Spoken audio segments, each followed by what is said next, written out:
اور اکثر حضرات نے یہ لکھا ہے کہ عمارت بنا دینے سے مراد کوئی اس قبر کے اوپر جبہ کبا بنانا مراد نہیں ہے. یہ جبہ کبا بنانا یہ اللہ کے حبیب صلی اللہ علیہ وسلم کی شریعت میں ممنوع ہے. فرمایا کہ قبروں کو برابر کرنے کا حکم ہے، اس لیے اصل چیز تو اندر ہے، اوپر جو کچھ مرضی بنا لیں وہ کسی کام آنے والا نہیں. اس لیے قبروں کو پختہ کرنے سے بھی گریز کریں. قبروں میں بلا وجہ کی یہ جو تصنع اور ریاکاری ہے اس سے گریز کریں. بلا وجہ کے نقش و نگار بنانے سے گریز کریں.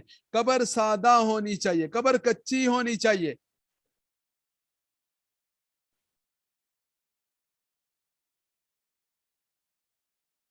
فَقَالُوا ابْنُوا عَلَيْهِمْ بُنْيَانًا، کہا کہ ان کے اوپر ایک عمارت بنا دیں.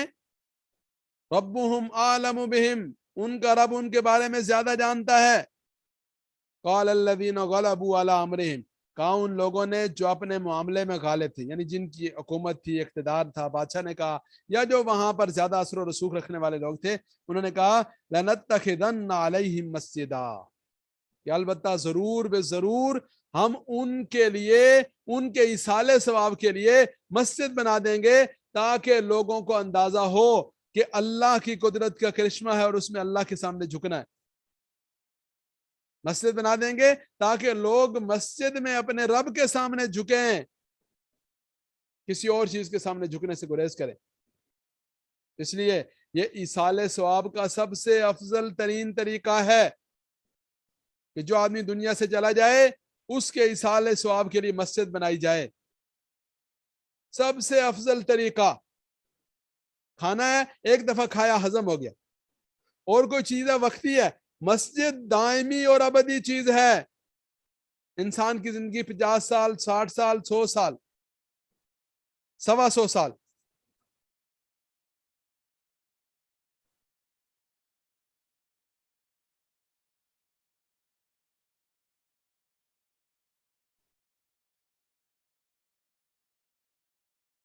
تو میں یہ عرض کر رہا تھا کہ آدمی کی زندگی 50 سال ہے، 60 سال ہے، 70 سال ہے، 100 سال ہے، 120 سال ہوگی، ختم ہے، پھر کچھ نہیں ہے پیچھے. یہ بھی تب ہے جب پوری زندگی، ورنہ تو ایسے ایسے لوگ ہیں جوانی میں سنتے ہیں کہ کل فلاں صاحب کا انتقال ہو گیا، کل فلاں کا انتقال ہو گیا. اور مسجد ہزاروں سال رہنے والی چیز، ہزاروں سال عبادت ہوتی رہتی ہے. اللہ کے کیسے کیسے بندے آتے ہیں، کس کس کی جبین نیاز جھکتی ہے. اللہ اکبر. ایسا سعادت والا کام ہے، ایسا خوش نصیبی والا کام ہے جو نصیب والوں کے حصے میں آتا ہے. اس لیے اپنے لیے بھی اور اپنے مرحومین کے لیے مسجد بنانے کا اہتمام کریں. اور مسجد سے مراد یہ نہیں کہ پوری پوری مسجد بنائیں، جتنی توفیق ہے. فرمایا کہ جس آدمی نے مسجد میں ایک گھونسلے کے برابر بھی چیز بنائی، اللہ تعالیٰ اس کے لیے جنت میں گھر بنا دیتے.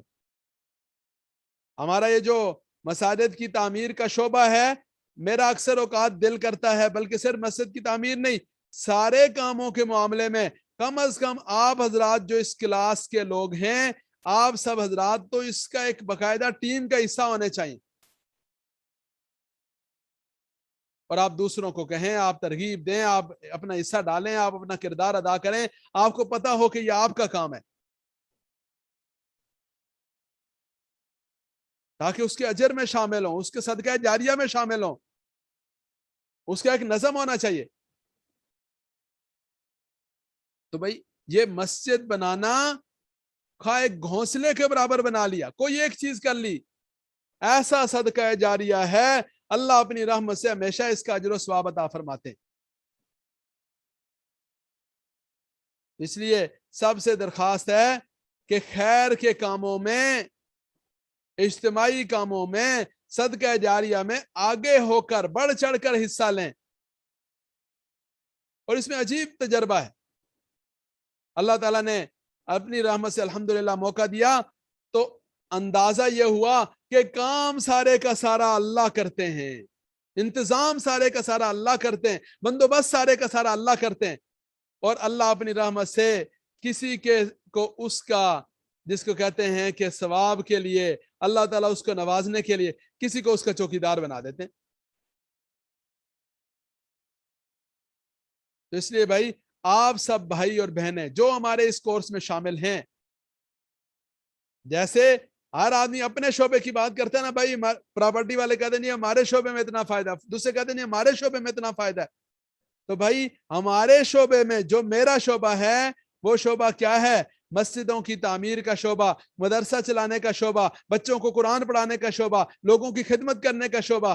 ایسا شعبہ ہے، ایسا سعادت والا کام ہے، الحمدللہ ثم الحمدللہ، اللہ نے اس میں دنیا آخرت کی ساری خیریں رکھی. اور یہ جو اب ہم لوگوں نے کر لیا نا کہ ہم یہ کام مولوی کے اوپر چھوڑ دیتے ہیں کہ مولوی صاحب کریں گے، استادی کریں گے. تو بھائی ہم کریں گے، میں کروں گا، میری ذمہ داری ہے، میں اپنے آپ کو پیش کروں گا.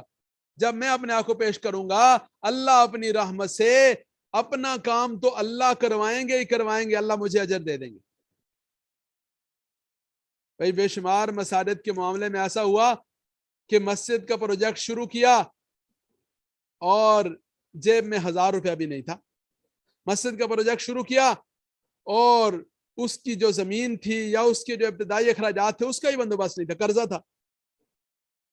لیکن کرنے والے نے الحمدللہ کروڑوں کا پروجیکٹ کروا دیا. سمجھ نہیں آئی کہ یہ ہوا کیسے، شروع کیسے ہوا، مکمل کیسے ہوا. تو کرنے والا کرتا ہے، میرا آپ کا کام ہے اپنے آپ کو پیش کرنا. تو ابھی ہمارا ایک مری کے ایکسپریس وے پہ مسجد کا پروجیکٹ انشاءاللہ شروع ہونے والا ہے، 1-2 یہاں اسلام آباد میں، اور بعض کام چل رہے ہیں. تو بھائی اپنے آپ کو پیش کریں، صرف اپنے آپ کو نہیں، ٹیم بنائیں. ماشاءاللہ آپ میں سے بعض ساتھی ایسے ہیں، ابھی گزشتہ دنوں ہمارا سفر ہوا یہ کاغان ناران کی طرف، وہاں ایک جگہ تھی پارس.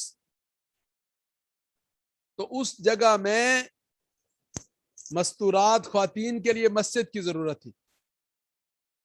اس کی آواز لگائی تو الحمدللہ اس کلاس کے ساتھیوں میں سے جنہوں نے مجھے اس کا پابند کیا ہوا ہے کہ جی آپ نے ہمارا تذکرہ نہیں کرنا، اللہ تعالیٰ کو معلوم ہے، اللہ اپنی شان کے مطابق ان کو اجر نصیب فرمائے اور مزید توفیق دیں. اللہ ان کے رزق میں، کاروبار میں برکتیں نصیب فرمائیں، اللہ گھروں میں صحت اور سلامتی نصیب فرمائیں. الحمدللہ آپ میں سے بعض ایسے خوش نصیب ہیں جنہوں نے اس کام کی ذمہ داری لی. تو بڑا دل خوش ہوا کہ دنیا بھر سے آنے والے لوگ جب وہاں آئیں گے اور جس چیز کا سر وہاں جھکے گا اور جس چیز کی نماز وہاں ہوگی اور جس بہن کی نماز وہاں محفوظ ہوگی، اللہ تعالیٰ انشاءاللہ اس کار خیر میں حصہ لینے والوں کو اجر نصیب فرمائیں گے. تو بھائی تھوڑی سی ہمت کریں، جو آ سکتے ہیں، جو ہمارے قریب ہیں، پنڈی اسلام آباد کے رفقا آئیں، دیکھیں، سمجھیں، پوچھیں. جو نہیں آ سکتے، اب آج کل کا دور ہے، آسان ہے بھائی، ویڈیو ہے، تصاویر ہیں، ہر چیز کا بندوبست ہے. تو کام اپنے ذمہ لیں، ان کو کریں. اور میرا تو دل یہ چاہتا ہے کہ آپ میں سے کوئی ان کاموں کا ذمہ دار ہو اور کام کریں، آگے آ کر کریں. ہمارے ہاں لوگ کیا کرتے ہیں علماء کرام کہ جی بس چندہ دے دیں اس کے بعد آپ فارغ ہیں. میں یہ کہتا ہوں بھائی چندہ نہیں دے دیں، آ کے کام کریں، کھڑے ہو کر کریں، اپنے ہاتھ میں لے کر کریں. آپ کا کام ہے اور یہ اجتماعیت والا کام ہے. جس کام میں جس درجے میں شامل ہوں گے اللہ اپنی رحمت سے انشاءاللہ اس کے اجر و ثواب نصیب فرمائیں گے. تو خیر انشاءاللہ اس پر سبق کے بعد مشورہ کرتے ہیں. آگے سبق دیکھیے، سیقولون ثلاثۃ رابعہم کلبہم. سیقولون ان قریب وہ کہیں گے، ثلاثۃ کہ اصحاب کہف 3 تھے، رابعہم کلبہم چوتھا ان کا کتا تھا. ویقولون اور وہ کہیں گے، خمسۃ سادسہم کلبہم 5 تھے اصحاب کہف، سادسہم کلبہم چھٹا ان کا کتا تھا. رجم بالغیب. رجم بالغیب کا معنی، رجم کہتے ہیں پتھر پھینکنے کو، رجم کہتے ہیں ہوا میں تیر چلانے کو. تو رجمم بالغیب، بن دیکھے ہوئے ہوا میں تیر چلا رہے ہیں، اپنی طرف سے اندازے لگا رہے ہیں، اٹکل سے کام لے رہے ہیں. رجمم بالغیب. وَيَقُولُونَ یہ ان اکثر نے لکھا ہے کہ یہ گویا کہ ان پہلے دونوں اقوال کی نفی کے لیے رجم بالغیب ذکر کیا. وَيَقُولُونَ اور کہتے ہیں، سبعۃ وثامنہم کلبہم. سبعۃ 7 ہیں، وثامنہم کلبہم اصحاب کہف کی تعداد 7 ہے، وثامنہم کلبہم اور 8واں ان کا کتا تھا. قُلْ رَبِّي أَعْلَمُ بِعِدَّتِهِمْ کہہ دیجئے کہ میرا رب ان کی گنتی جانتا ہے. تم اندازے نہ لگاؤ, گنتی کوئی معنی نہیں رکھتی, وہ کتنے تھے اس سے کوئی فرق نہیں پڑتا. اور یہ اللہ رب العزت کی سنت ہے. اللہ رب العزت نے سورہ یاسین میں فرمایا وَجَاءَ رَجُلٌ مِّنْ أَقْصَى الْمَدِينَةِ يَسْعَىٰ, شہر کے کنارے سے شخص آیا, دوڑتا ہوا آیا, نہ اس کا نام ذکر کیا, نہ تعداد ذکر کی, نہ شعبہ ذکر کیا, نہ پیشہ ذکر کیا, نہ قوم ذکر کی, نہ قبیلہ ذکر کیا, نہ برادری ذکر کی, کچھ نہیں. اس کا عمل ذکر کیا کہ اس نے کام کیا کیسے انداز سے کیا. تو اللہ کی بارگاہ میں عمل اور کردار تلتے ہیں. عمل اور کردار کی اہمیت ہوتی ہے. اس لیے عمل اور کردار کو پیش کرنا چاہیے. عمل اور کردار کا نام جو ہے وہ یہ اصل ہے کردار. قُلْ رَبِّي أَعْلَمُ بِعِدَّتِهِمْ مَا يَعْلَمُهُمْ إِلَّا قَلِيلٌ, ان کے بارے میں نہیں جانتے مگر بہت تھوڑے جانتے ہیں. فَلَا تُمَارِ فِيهِمْ إِلَّا مِرَاءً ظَاهِرًا, آپ ان کے معاملے میں بات چیت مت کیجئے مگر سرسری سی بات کیجئے. وَلَا تَسْتَفْتِ فِيهِمْ مِنْهُمْ أَحَدًا, اور ان کے معاملے میں آپ کو کسی اور سے پوچھنے کی ضرورت نہیں, اللہ بتائیں گے. جیسے شروع میں آپ کے سامنے تذکرہ ہوا کہ وحی میں کے معاملے میں تاخیر ہوئی, جیسا کہ اگلی آیت مبارکہ میں آ رہا ہے, تو فرمایا کہ آپ وہی بات جو اللہ بتائیں گے اس پر انحصار رکھیں, اسی پر اعتبار رکھیں, اسی کا انتظار رکھیں. آپ کو کسی اور سے پوچھنے کی اور کسی اور سے رہنمائی لینے کی کوئی ضرورت نہیں. تو معلوم کیا ہوا, اصحاب کہف کی گنتی اللہ جانتے ہیں. اصل بات یہ نہیں کہ وہ کون تھے اور کیا تھے, اصل بات کیا ہے, ان کا کردار کیا تھا, اور یہ کردار بنیاد ہے. اب یہاں اصحاب کہف کا تذکرہ ہوا, ہمارے حضرت ذوالفقار نقشبندی صاحب فرماتے ہیں جیسے اصحاب کہف نے فتنوں سے بچنے کے لیے, اپنا عقیدہ بچانے کے لیے, اپنا ایمان بچانے کے لیے, اپنا کردار بچانے کے لیے, اپنے عمل کی حفاظت کے لیے کہاں پہ جا کر پناہ لی تھی, اللہ کے در میں, اور ایک غار میں جا کر پناہ لے لی تھی. اللہ کی نصرت ان کی طرف متوجہ ہو گئی. تو حضرت جی فرماتے ہیں آج کے دور کا جو کہف ہے, آج کے دور کا جو غار ہے, آج کے دور کے ایمان کی حفاظت کی جو ضمانت ہے وہ مسجد ہے. المؤمن فی المسجد کالسمک فی الماء, مومن مسجد میں ایسا ہے جیسے مچھلی پانی میں ہے. مچھلی پانی میں ہے تو زندہ ہے, پانی سے نکل گئی تو مر گئی. پہلی چیز مسجد. دوسری چیز مدرسہ. صفہ سے شروع ہوا آج تک دین کی تعلیم کا محور و مرکز مدرسہ ہے. علامہ اقبال نے کہا ان مدرسوں اور مکتبوں کو اپنے حال میں رہنے دو. اگر یہ مدرسے اور مسجدیں اور یہ مکتب نہیں ہوں گے تو کیا ہوگا, وہ ہوگا جو اندلس میں ہوا, وہ ہوگا جو ہسپانیہ میں ہوا. میں اپنی آنکھوں سے دیکھ کر آیا کہ وہاں 800 سال تک مسلمانوں نے حکومت کی ہے, لیکن اب اسلام کا سوائے عمارتوں اور کھنڈرات کے کوئی اور نام و نشان وہاں باقی نہیں رہا. تو ہمارے ہاں اللہ رب العزت نے فضل فرمایا کہ مدرسہ کی شکل میں دین کے احیاء کی ایک ایسی شکل, ایک ایسی تحریک زندہ ہوئی. شاملی کے اندر جب انگریز آ گیا, مسلمانوں کو شکست ہو گئی, تو ہمارے اکابر کو اللہ تعالیٰ ان پر کروڑوں دفعہ رحمت نازل فرمائے. دیوبند میں انار کے درخت کے نیچے ایک استاد اور ایک شاگرد بیٹھے, اور آج اللہ تعالیٰ کی رحمت سے پوری دنیا میں اس کا فیض ہے. یہ جتنا آپ سن رہے ہیں نا, یہ ہمارا مدرسہ ہے بھائی. ہم کہاں بیٹھے ہیں, آپ کہاں بیٹھے ہیں, کون کہاں بیٹھا ہے. دنیا بھر میں قرآن کی تعلیم, اور یہ ایک چھوٹی سی شکل, ورنہ اللہ کے نیک بندے کیا کیا کام کر رہے ہیں, اللہ تعالیٰ قبول فرما لیں. ہمارے جو ہمارا ادارہ ہے الحمدللہ 450 مسافر بچے باہر سے آ کر یہاں رہنے والے, جن کی رہائش, کھانا پینا, تعلیم, جملہ ضروریات اللہ رب العزت کی رحمت سے ادارے کی طرف سے, اور مدارس, بڑے بڑے جامعات, دین کے کام اللہ اپنی بارگاہ میں قبول فرمائے. تو بھائی دوسری چیز فرمایا وہ یہ دینی مدرسے ہیں. تیسری چیز علماء کرام کے قرآن کریم کے دروس قرآن کریم کے حلقے ہیں. ابھی چند دن پہلے مجھے ایک صاحب ملے, ہماری کلاس میں ایک ساتھی ہیں, وہ ماشاءاللہ ایک شعبے کے ہیڈ ہیں, اللہ تعالیٰ ان کی عزت میں, ان کے کام میں اضافہ فرمائیں. تو ان کے انڈر کام کرنے والی جو ٹیم ہے, اس ٹیم کے کچھ لڑکے مجھے ملے, تو مجھے کہنے لگے کہ جی ہمارے جو سر ہیں, باس ہیں, ہم ان کی شخصیت اور زندگی میں واضح جھلک محسوس کرتے ہیں، قرآن کریم کا رنگ محسوس کرتے ہیں. ہم واضح طور پر محسوس کرتے ہیں کہ وہ کسی صحبت میں ہیں. پہلے بھی وہی تھے، اب بھی وہی ہیں، لیکن ان پر الحمدللہ ثم الحمدللہ قرآن کریم کا رنگ اور آپ کی تدریس کا رنگ ہمیں نظر آتا ہے. الحمدللہ بڑی خوشی ہوئی.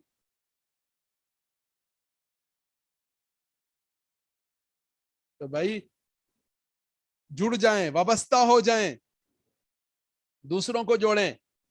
تو تیسری چیز قرآن کریم کے حلقے، اور چوتھی چیز اللہ اللہ کرنے والوں کی خانقاہیں.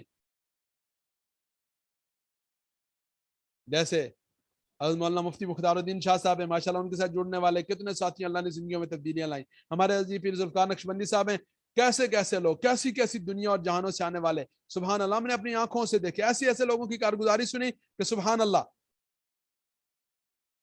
اور پانچویں چیز فرمایا تبلیغی جماعت. تبلیغی جماعت، چلتا پھرتا مدرسہ.